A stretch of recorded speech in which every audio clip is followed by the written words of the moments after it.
আসসালামু আলাইকুম। এটা হচ্ছে এসএসের একটা খাট। এটা আমরা পলিশ করি নাই, এখনও পলিশ করব।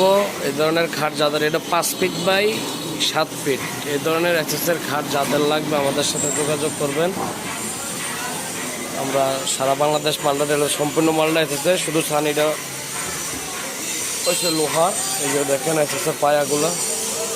এই ধরনের খাট যাদের লাগবে আমাদের সাথে যোগাযোগ করুন। আমাদের দোকান হচ্ছে Comilla station road, Sohel engineering workshop. এই ধরনের খাট যাদের লাগবে আমাদের সাথে যোগাযোগ করুন। ইনশাল্লাহ আমরা সারা বাংলাদেশ মালগুলো ডেলিভারি দিয়ে থাকি। এটা যাবে চুয়াডাঙ্গায়, এই মালটা আমরা চুয়াডাঙ্গাতে দেবো, আমরা কুরিয়ারে আজকে পাঠাই দেবো। এটা সুন্দরবন কুরিয়ার সার্ভিসে মালগুলো ডেলিভারি দিয়ে দেবো। এই ধরনের খাটের যাদের লাগবে, খাট ছোট বা সিঙ্গেল বা বড়, এটা টেকসই একদম, যে রেডিমেডের থেকে এটা বানানোটা অনেক টেকসই। এই ধরনের খাট যাদের লাগবে আমাদের সাথে যোগাযোগ করবেন।